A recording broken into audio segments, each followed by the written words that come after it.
Alrighty, boys. Welcome back to the Cutn Sports Podcast. This is episode number 14, I believe. Correct? Is it 13, 14? I don't even remember. Somewhere in that range. I should have done my research, but this episode is presented to you by Boston Sports Entertainment Network and brought to you by Pins and Aces. Whether you're looking for golf bags, head covers, and apparel, they have all your high-quality golfing needs to look fresh on the greens. Head on over to www.pinsandaces.com and use code word WOOD at checkout to receive 21% off your order.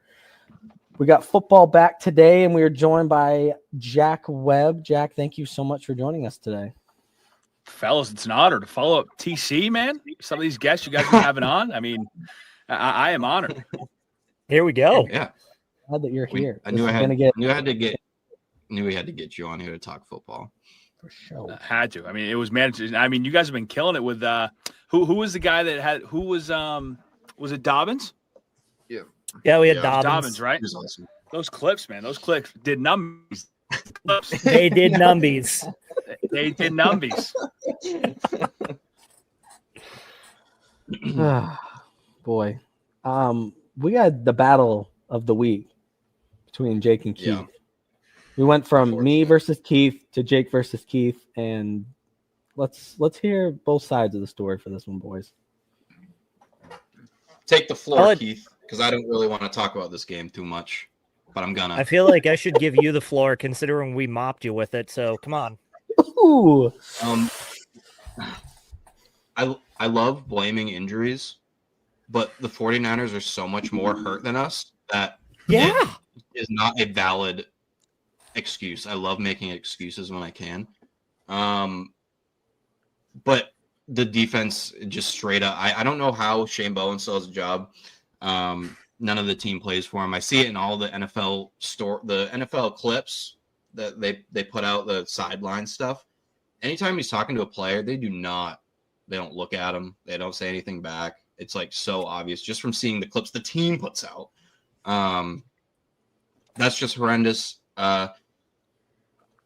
Jackson Dart is single-handedly carrying my will to watch football. He looked good. He still looked very good. Yeah, and he's throwing to a JV squad, and he's making it work. He's exciting to watch, and that's all really I'm asking for at this point in the season. Now that we've seen what the team is, I'm like, sure, lose, get a better draft pick, but as long as Jackson's showing the stuff that he's got, I'm cool with it for now. Keep his development going. I feel like that's the big thing. One of the things I'll point out, my player to watch from last week that I'd said, Christian McCaffrey, not only did he lead in rushing yards, but he led our team in receiving yards as well, which again, I love CMC. I love him so much. He is the most injury prone guy in the league, and he keeps leading our team in both rushing and receiving. I do not have a lot of confidence this is going to continue, man.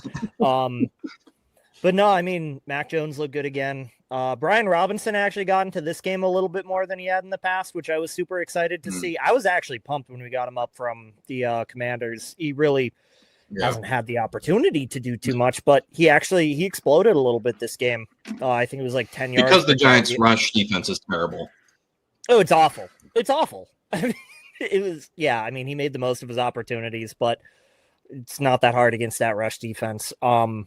But I mean, all things considered, the passing attack was we didn't really do too much. The ball was spread around a lot, though. I think there was, let me count this, 1, 2, 3, 4, 5, 6, 7, 8, 9. 9 different guys caught a pass. 9. That's crazy. Depth chart really ate this game, which was awesome.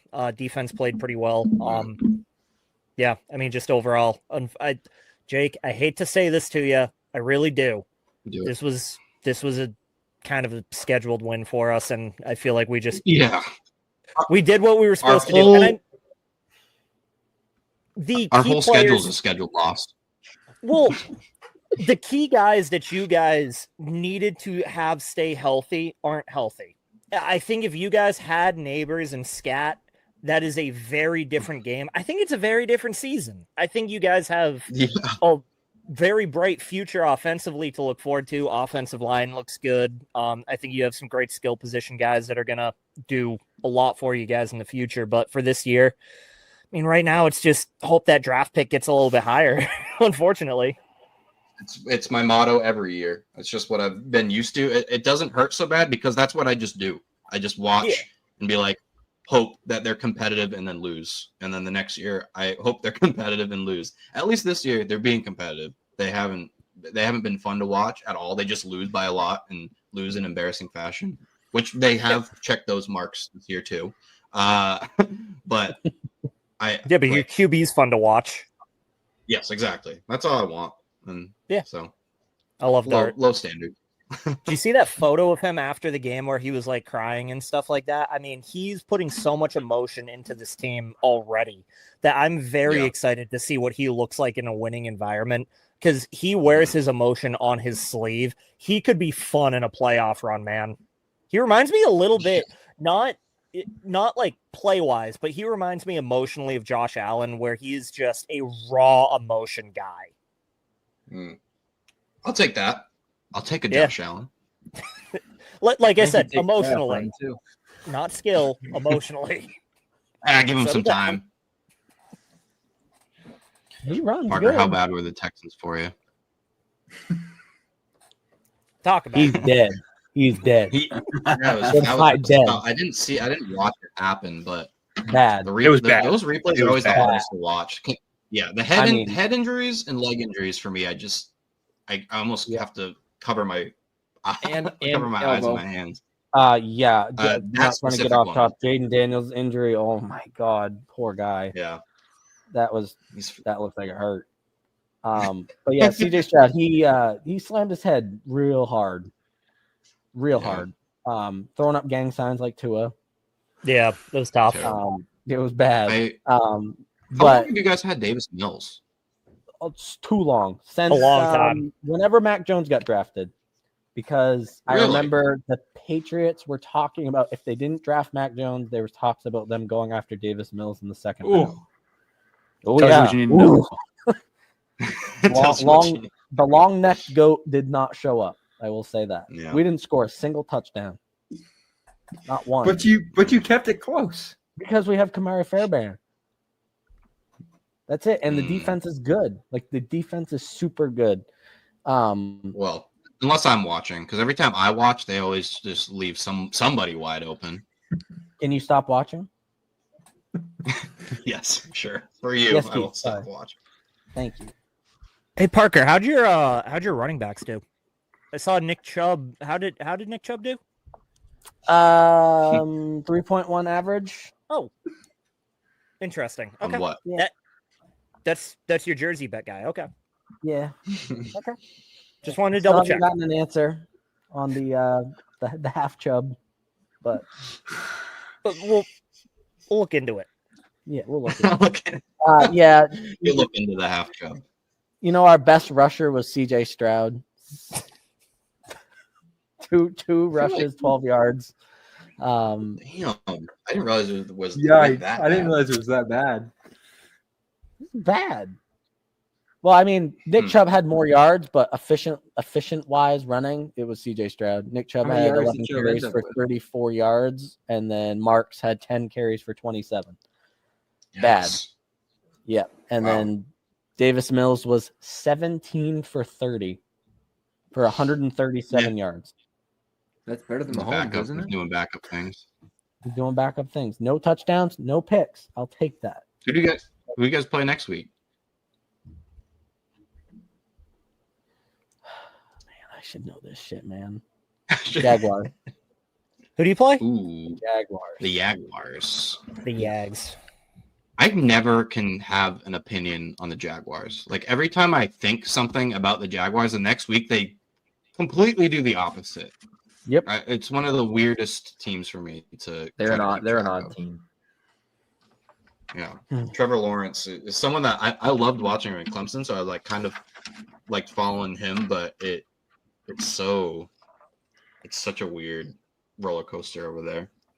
Always will be in Jacksonville. Always. Mm-hmm.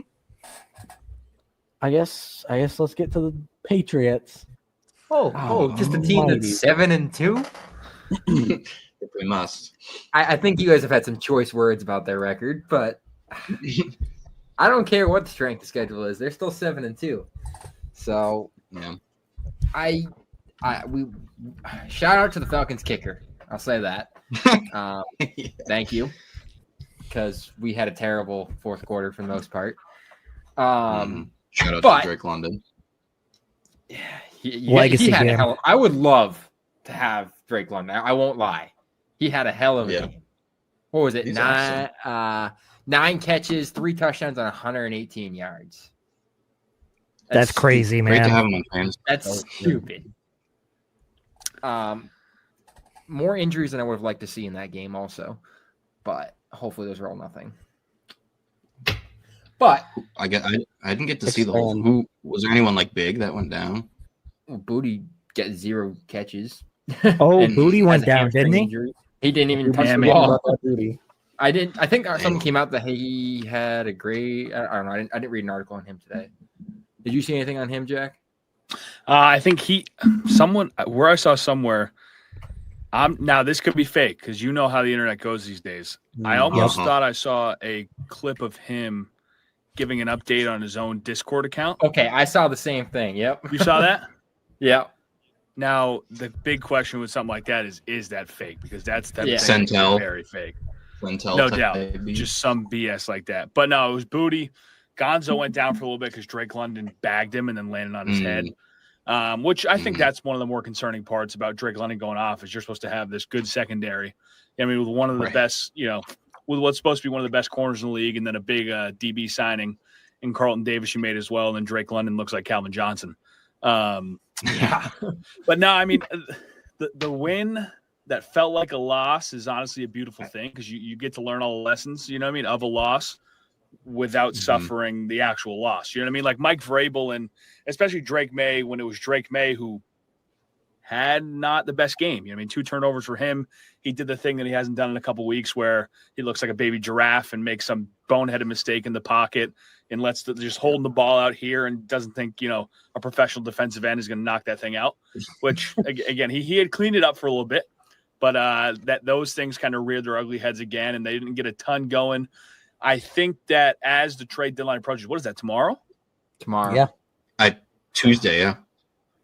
Yeah, it doesn't give me a lot of hope. But, you would love to see them either bulk up, the wide receiver room just because of it's just not that deep. As far as it's come and as good as it's looked, right? And I think we're also – Pats fans have seen some tough wide receiver rooms, right? So I think I think this is a good receiver room. I don't think by any means it's great when you're watching the Bengals game and you see Joe Flacco get to throw it to Jamar and T, but at the same time, that's another problem with the Bengals is that they got so much money at receiver, at those 2 spots in quarterback. So it's you got to pick your battles, but you would like to see, maybe even a mid, a wide receiver 3 type of guy, just to bulk it up a little bit.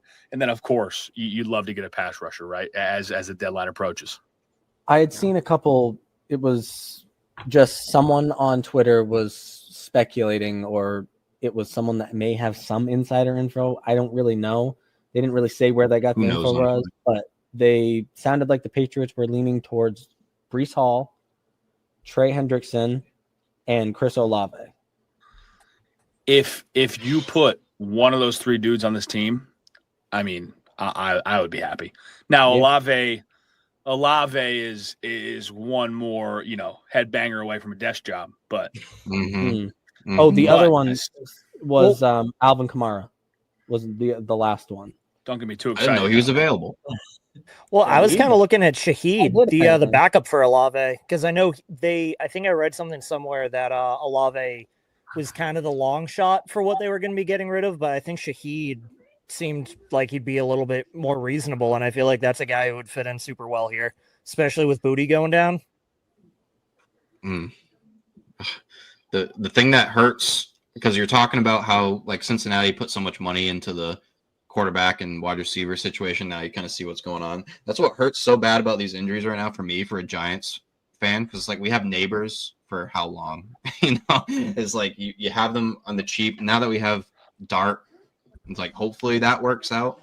But like you said, now it's like, how do you pick those battles of where you're spending your money? You know, the thing is too, Jake, is I'm a big believer, and this might be part of the Giants' problem here, and not that one of them at the very least isn't cost you a lot of money. I'm a big believer in a pack, like a good pass rusher is a luxury that, you know, really only a contender, you know what I mean? Kind of, you know what I mean? Like, that's like a piece, you know, like if a contender is looking to go, like, think about the Eagles. They're like, okay, you know, what are we missing right now? They go and sign Phillips, right? You know, your Giants, they got 3 good ones. The defensive line. That's a lot. The only thing that's kind of been stressing me out is Dexter Lawrence. Watching his like post-game interviews and watching some of his body language on the field, he's so checking out. And I get it because we've sucked for so long, and he has been so good, but it's like noticeable, and he's starting to get called out now by like Giants legends who have hot media, like their podcasts, their shows, like Carl Banks. He was kind of a big one recently that came out and said something about Lawrence, and ever since that happened, people started, you know, watching a little closer, and it's noticeable, and it sucks because if with everyone on their A game, that should be, if not the best, like a top 3 defensive line when they're playing at their best, because like they're a crazy bunch, and I can't wait to see it wasted for the neck and we lose everyone. I'm just so used to just although the Super Bowl teams, that the first thing I think of is the defensive lines. Like, that's just Giants football to me. Defensive lines and Eli Manning. And David Tyree. Let's not bring that up though. Stop. So who do the Patriots have upcoming? I know that it's the Bucs, right? Bucs, yeah. Bucs next week. They're only a decent team that they have to play the rest of the year. We got to stop getting sacked if we want a chance against them. What is like the, I guess confidence meter is a good confidence in like now that, I mean, we joke about how bad their schedule has been. It's been bad, but they're playing good. They beat the Bills. They're playing like Drake May's kind of elevating these guys. Like you said, it's a good wide receiver group, not a great one. What's kind of the level here we're at going into the Bucs game, big game? Sam, you want to start? I mean, do I think after watching what the Bucs did last week that we can go into this game and win this? Yes. Am I optimistic about it? Definitely. I don't love that we've had Drake maybe sacked 34 times this year, and it's week 9. That's not a number I love to see. He's the most sacked quarterback in the league this year. Really? Yep. He was second last week. Now he's first because he got sacked 6 times this week, and Myles Garrett sacked him 5 times last week. So we got to figure that part out because we're wasting a lot of valuable chances. I mean, that led to a fumble this last game. Yeah. Granted, he should have just tucked that, but still. But I think going into the game, there's still a chance. I don't know what we're going to do with our running back room between now and then. I don't know if we're going to pick someone up, if we're going to be using Henderson at all, if we're going to be using Stevenson at all. I really don't know what it's going to look like. I really wish we would have seen – Sorry.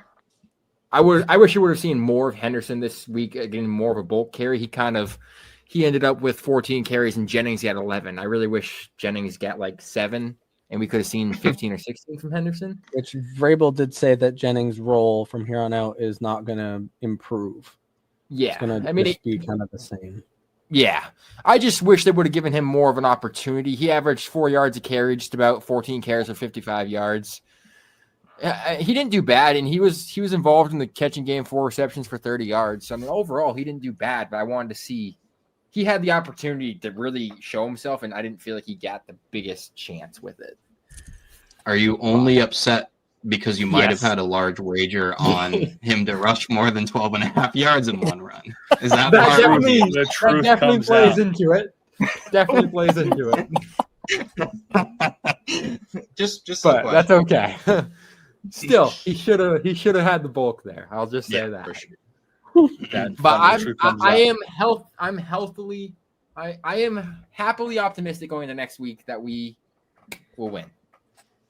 Okay.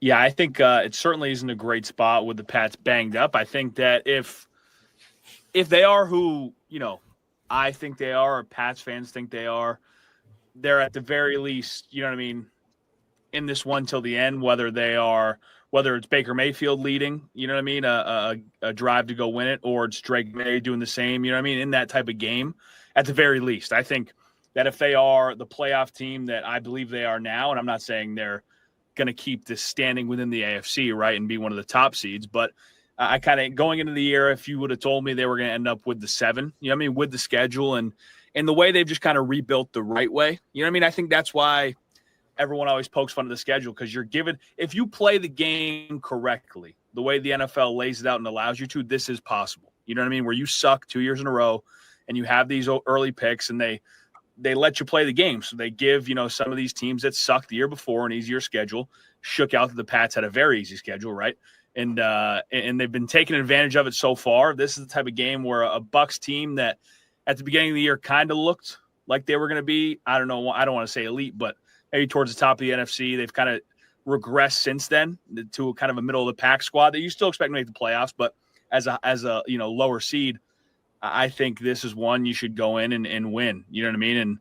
And should have that hope and expectation to win, which I think they do, which is a good thing for the Pats. I think that's why you love Mike Vrabel as a head coach, is because he's going to get the team ready to go. Like, again, the Gerard Mayo thing, we only got a year sample size, and he was given a team that had no chance of winning, but then you watch him, how the team responded to him, what he would say at the podium.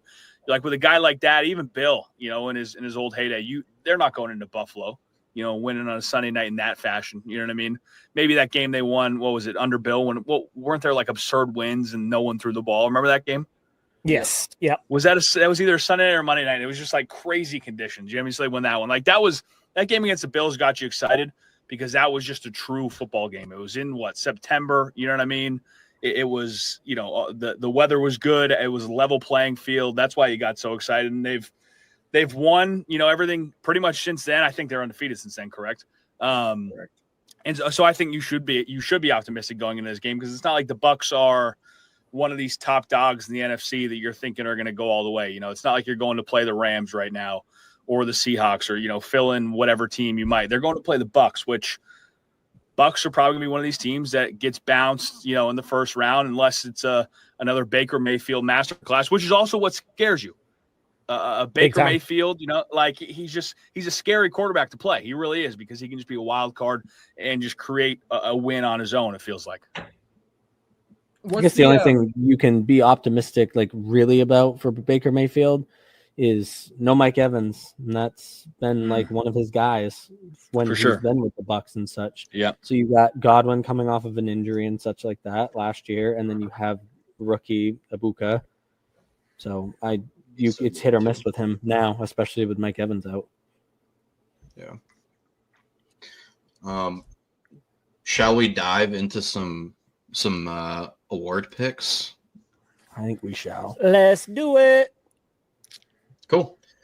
We'll start at the top, because for me, we were just talking about the Patriots. And unfortunately, if this season were to end right now, I would vote for Drake May. Just mostly because most valuable player, his value has been obvious so far, because, just last year into this year, completely, it looks like a completely different team. He has... what is it? I guess my only other choice right now would be Josh Allen, and he hasn't blown me away. At least from watching. Drake May has more touchdowns throwing, obviously. Josh Allen's going to get 20 rushing touchdowns a year, it feels like. I'm pretty sure he's second in the entire league in active players in rushing touchdowns. That's absurd. Insane. Yeah, it's just crazy. But Drake May is my MVP right now.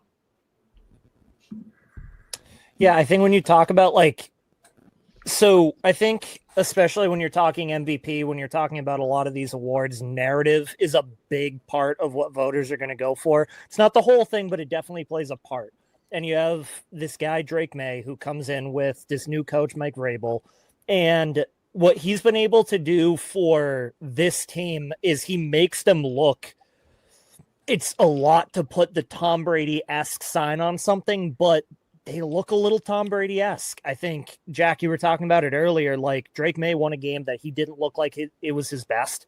And guess what? That is how Brady won his games. When he wasn't good, he still found a way to win because he's precise. He gets the most out of the people around him. And when you have a coach like Vrabel, it does help. I think a good head coach can make a player seem more like an MVP than they actually are. And that's not taking away from May. He's phenomenal. But I feel like that tandem definitely helps. And I mean, the completion percentage is up there. He hasn't thrown for under 200 yards in a game.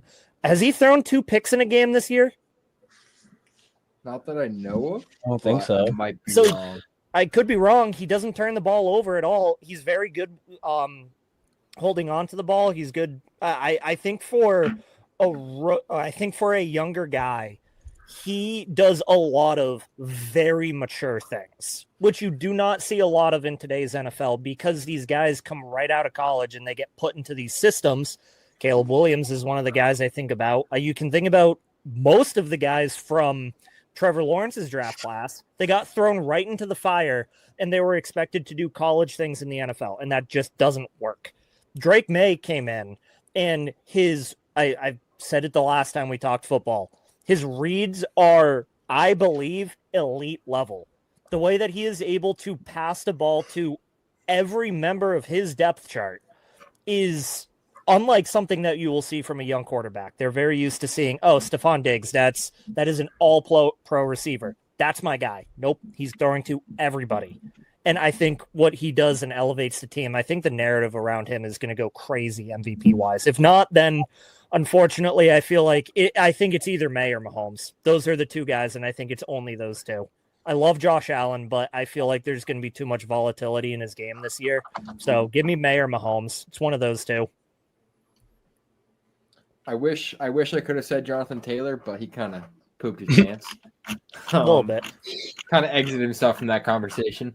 But for a running back to get to that point in this day and age, they have to do what he was doing every single week, and he didn't. So Saquon nearly broke the record, and yeah.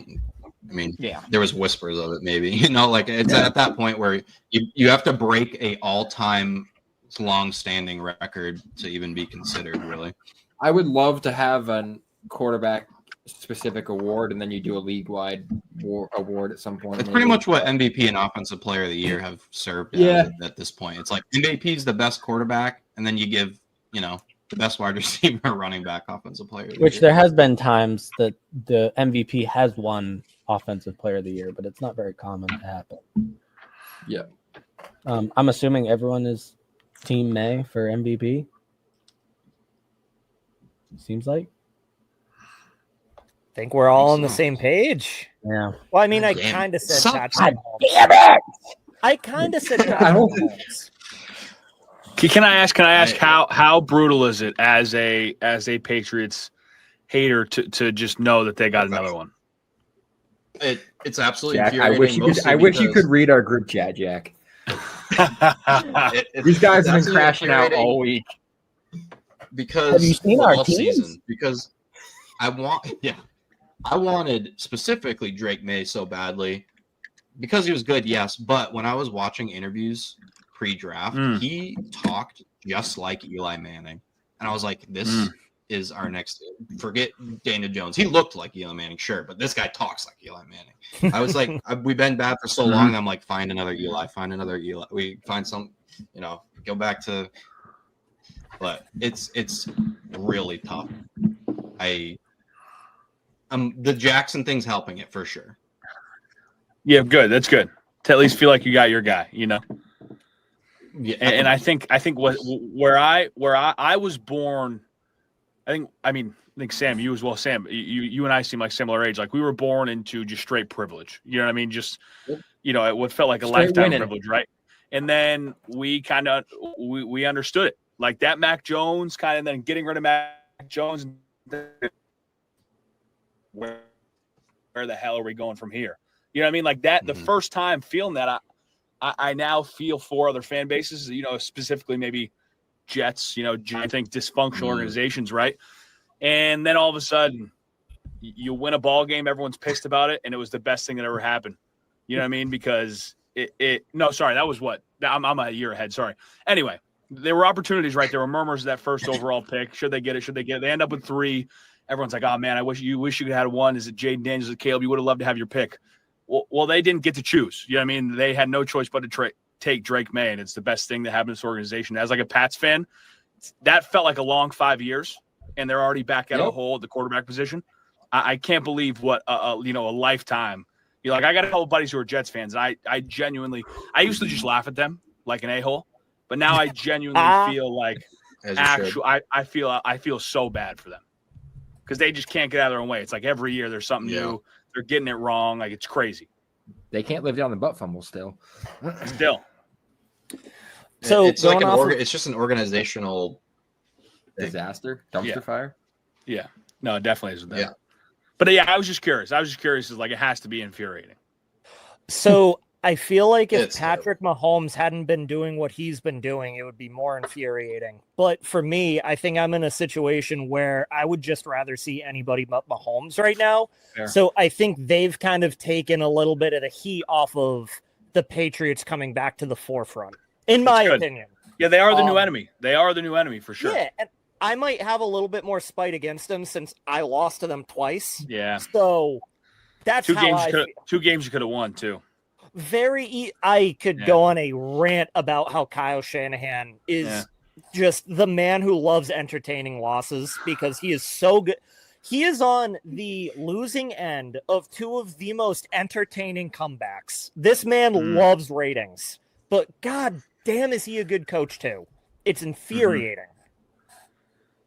What was that for me about the Patriots getting their guy already is I live in a household where my wife is a humongous Patriots fan and I'm a Texans fan, and I've never felt anything close to what she has felt, and it hurts. And wives have no mercy, man. They'll let you know. Oh yeah, they'll let you know. I unfortunately have a very recent football fan in my wife. I spent 15 years trying to get her to like football, and it's the worst decision I've ever made. She created a monster.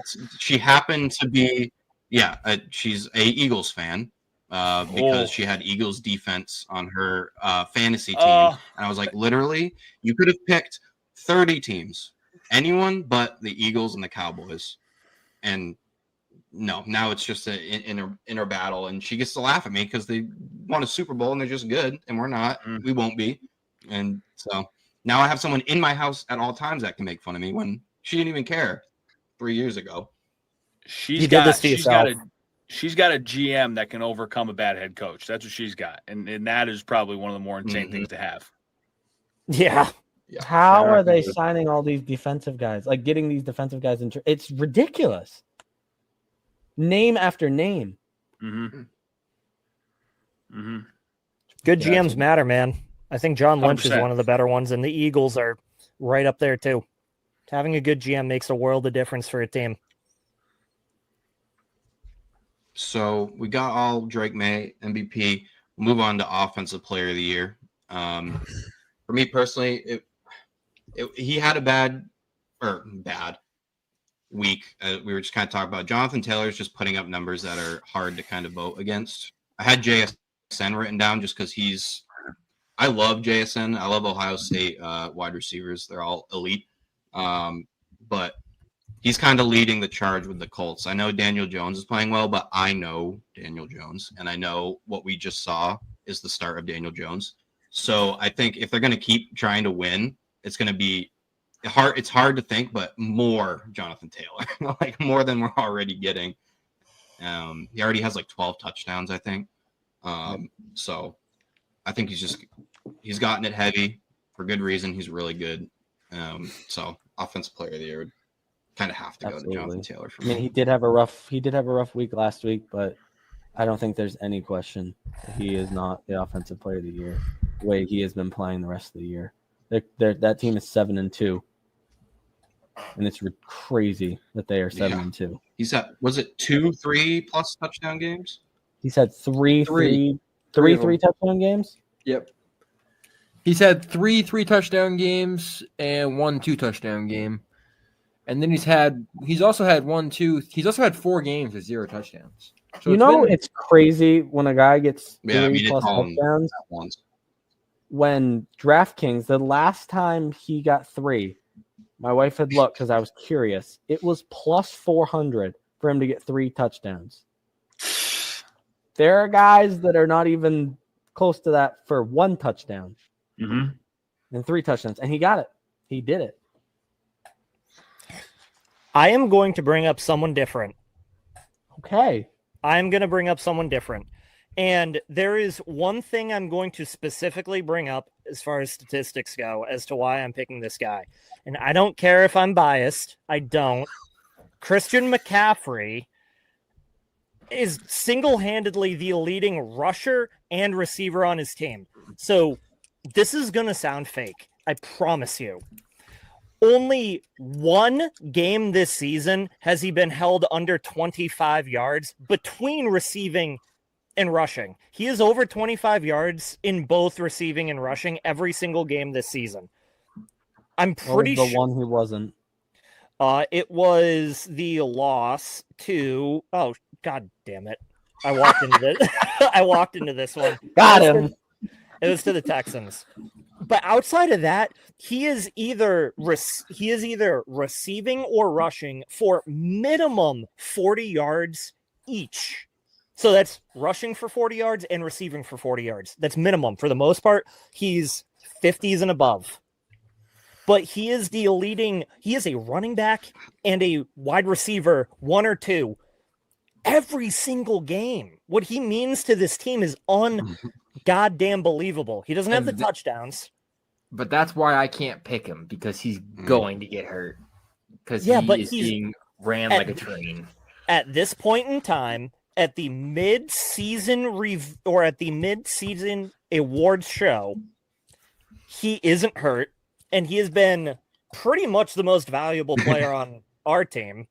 And he's doing everything you can offensively. It's not just rushing; he's receiving too. Put him at corner. Sure, he'd probably get a couple picks. The fact that it's Mac Jones.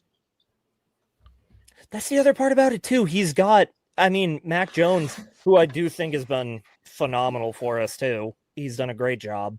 But I think it helps that they built a super early connection. And it's worked out great so far. Absolutely great. So I'm picking CMC. So I'll be a little different here.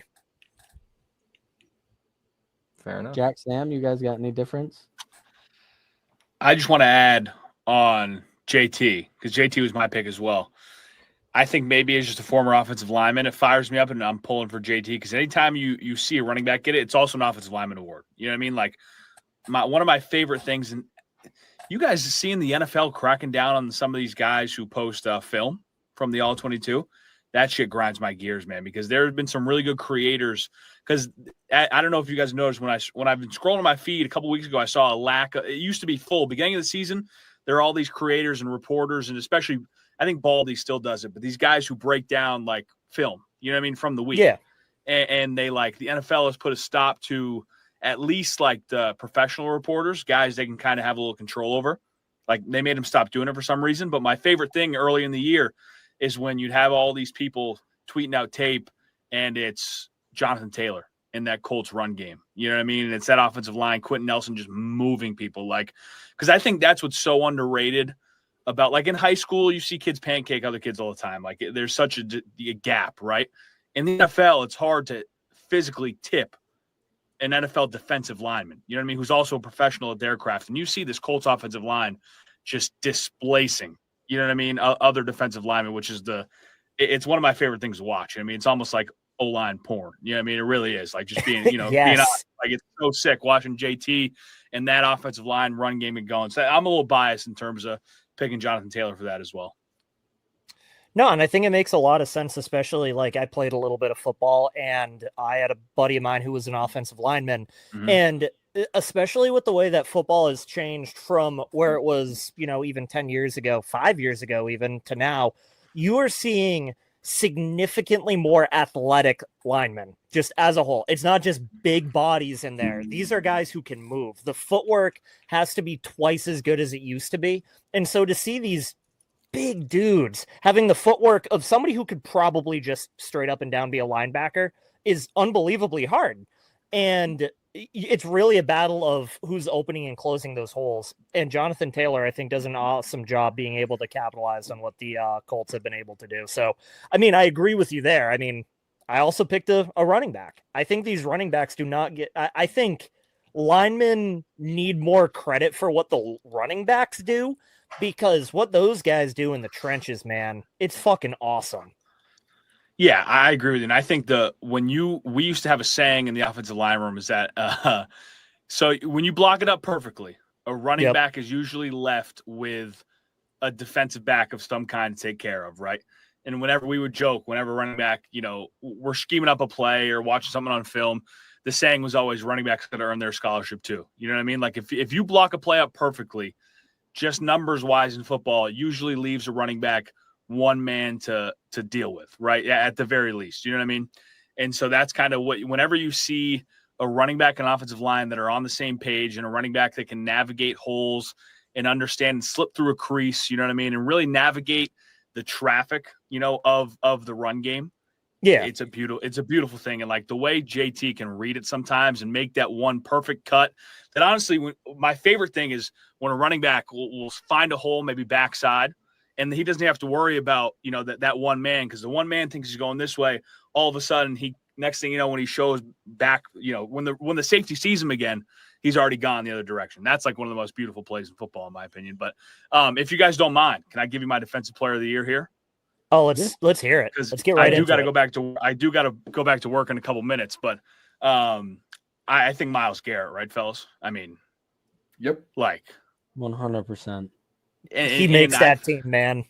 It's insane. And like, can you believe that? I don't know why and I understand the money. Say what you want. If you say I'm taking the millions, go ahead, brother, take the millions. But just set himself up for misery. Yeah. There's a Bugatti at a mobile home. Like, seriously. It's what it is. He's got to have some crazy team loyalty. It reminds me of Mike Trout with the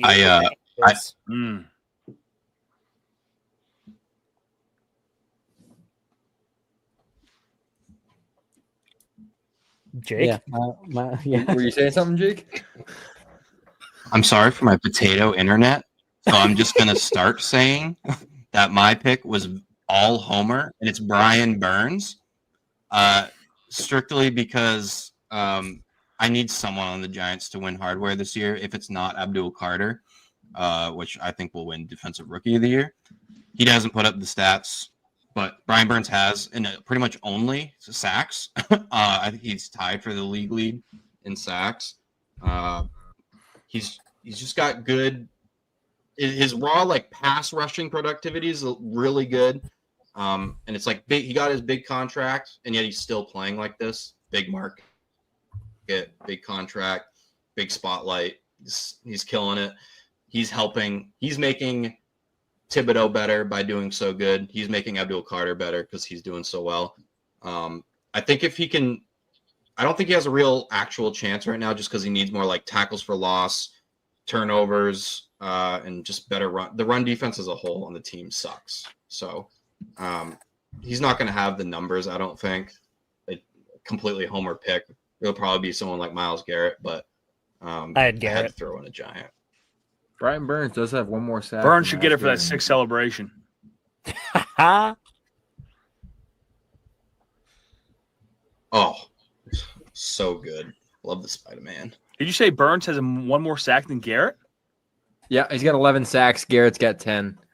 Really? 5 of them came in one game. And yeah, Garrett hadn't played the Patriots, he'd be way back there. Wow.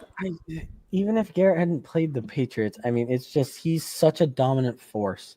Yeah. No matter what. Even if he doesn't get the sacks, he's the constant pressures. he gets by all these linemen. So it just looks like so easy. What's so impressive about him too, dude, is like the fact that if someone that big isn't just a power rusher. Like he slips by guys with finesse. Yep. Looking like that. The dude can bench press a truck probably, and he runs insane. like a cat.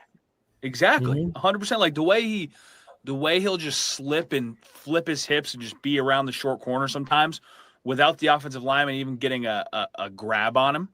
Like a dude that size shouldn't be able to move like that. Like his bread and butter should be like a speed to bull rush. You know what I mean? Where and he'll go for like the ghost technique on the outside, like, and he's just he's probably the biggest defensive end. You know what I mean, in the league. Like it's nuts. It doesn't make any sense. He's an alien.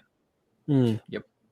That's what I was talking about with the offensive lineman earlier, man, is that the lines just as a whole have gotten so much more athletic where you do get guys that are his size that are able to move basically like linebackers and running backs. It makes it almost impossible on the person on the other end. No doubt. Fellas, I got to run here. Can I give you my hot take, though, that I've been dying to get off?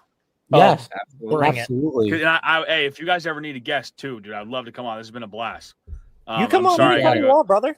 I'm sorry I got to go do my actual job here, but guys, and this is my overreaction Monday take of the day. Let's hear it. The Rams might win the Super Bowl. That's hot. Nobody liked that one. I don't dislike it. I'm just trying to process it. It's yes, exactly. It's just it's flowing through my brain. I haven't even thought about that. So I don't know why. Jack, I do know why. I'll say this to you right now. It's very hard to find a bigger Matt Stafford guy than me. I love Matt Stafford, and I think he's one of those quarterbacks who the team around him is obviously a plus, but he can make a bad team look good. He did it a little bit in Detroit, and he made a good team win a Super Bowl in his first year with the Rams. So I think as long as you have a guy like that, and you do have an elite receiver like Puka, I think your team has a chance. Plus, McVay, great coach. I think when you have that combination, I don't think it's that outlandish. I think it's going to come down to what the rest of the league and the injuries end up looking like. I think it comes down to the Eagles. Go ahead. Sorry, Parker. Sorry. When you talk about Puka Nacua, you also have a guy, Devontae Adams, who is also looking really good. Even with Puka Nacua coming back, didn't he still have 2 touchdowns? Yep. Yeah, he still had a great game. I think Matt Stafford, again, will forever be one of the more underrated just quarterbacks in general. Again, I think that there's a good chance. Listen, I'm a Niners fan through and through. I love Matt Stafford, and I was so conflicted when he went to the Rams because I wanted to see him do well so badly that when the Rams did end up winning, I couldn't help but be happy. Yep. So fellas, don't forget about the run game either. Kyron. No. Kyron and Williams. The defense and the deep. I mean, I'm selling myself on it right now. Yeah. Listen, if I wasn't a Niners fan, it'd be easier to sell it on me. Let me tell you, brother. That's fair. No, but I like. Thank you so much, man. I appreciate you guys letting me come on. Yes. And again, I'd love to come on again, dude. This is great. Absolutely. Perfect. We'll just text you on Mondays and stuff. We do this every Monday. We'll just text you if you can make it on. You can. If you can't, you can't. Let me know. All right, we got you. Yeah, all right, thank fellas. you. Appreciate you guys. Thank you, guys. Appreciate you. Let me tell you. Now that I'm diving in some of this Ram stuff, he might have a point. Well, the Rams just as a whole they're a good team. They have a good offense, and they also have they have a good offense, they have a good defense, and they have a good coach. When you have that combination, I think anything's possible. Anything is possible. Yeah, and I mean, like he's saying, like all of the players that they have and everything, they're winners. He's got me thinking. They play the Niners next week, Keith. I know. And I'm always conflicted when I see those types of games because I love Matt Stafford. I'm telling you, Matt Stafford is probably my favorite quarterback in the league. It's Stafford, Baker, and Burrow. Those are my 3 guys. Fair enough. Jake is currently playing with an Idaho potato as a fucking internet. It is router. unbelievable. It is believable considering you have a potato plugged in, Jake. Jake, don't you have fiber? No, he has an Idaho potato. Would Sam. corn work better than a potato? Try a router, brother. Try a hotspot. Get a hotspot. Pumpkin. Oh my god. So Keith, currently, yeah, the Rams are favorited for the game next week. How do you feel about that? 3.5 is the spread, apparently. I mean, I think the thing is that as long as Mac Jones is our starting quarterback, I do hate to say it. I don't worry about the underdog stuff with us because I think we have a coaching staff that you can't really put into, the algorithm to say, okay, these players are better than these players, so on and so forth. When you look at the defensive matchups, the offensive matchups, everything there, the coaching really isn't put into that. It's the intangibles that those guys have between Saleh and Shanahan. So I think it's just going to come down to play calling. And I think I always look forward to McVay versus Shanahan. I think it's always super fun to watch. Yeah. I did want to touch on before we can cut somebody off. Turn it off. I'll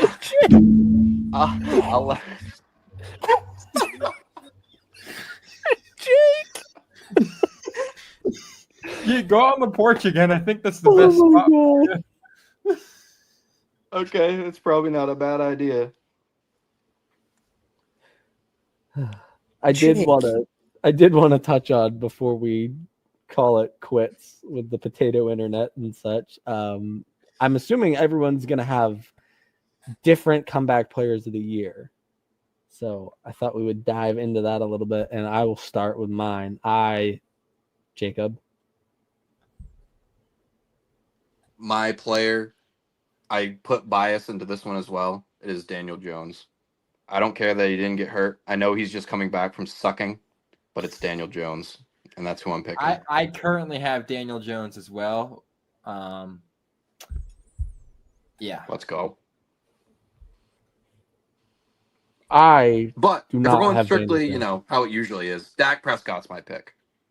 Oh, get the hell out. It's injury. Ooh. Always goes by injury. Which it's their defense that sucks, not the offense. Do you see the score of this game? Again, he just said it's the defense that sucks, not the offense. They only scored 10 points against the Cardinals. They're letting up 24 to the Cardinals with Jacoby Brissett.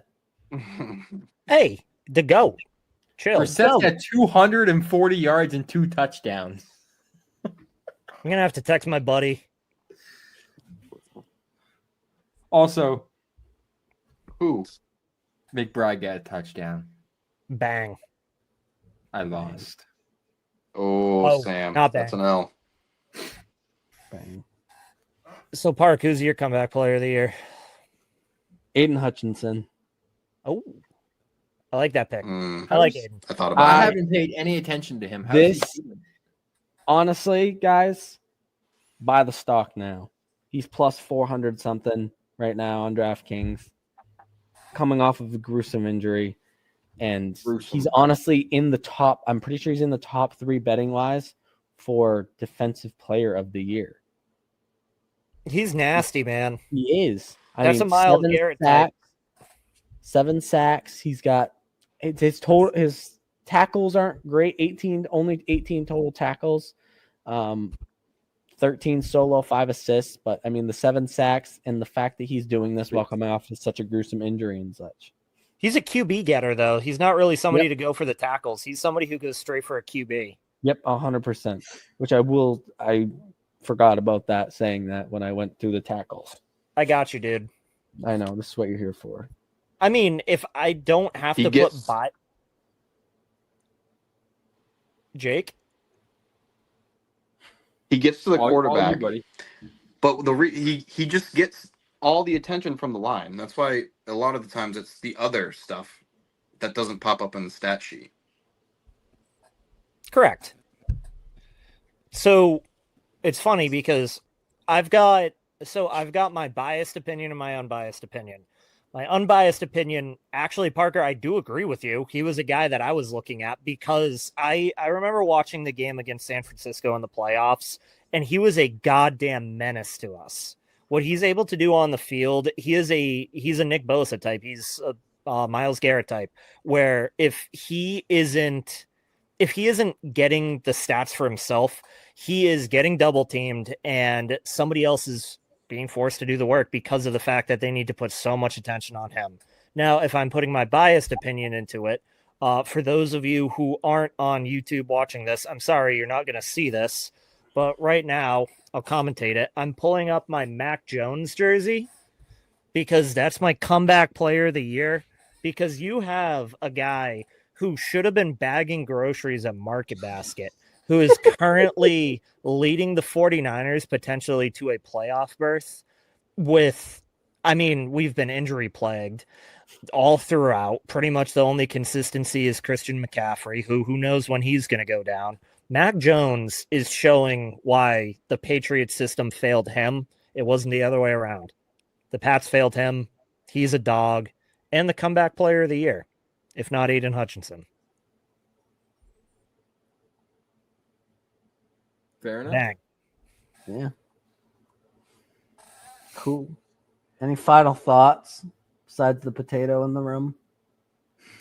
My final thought is, so if you guys are really into comedy, I'll probably be doing a stand-up set within the next couple of months. If you'd like to go see, we'll probably put a link in the bio for for the tickets for that, because I'm going to have to put on quite the show, because I am yet again.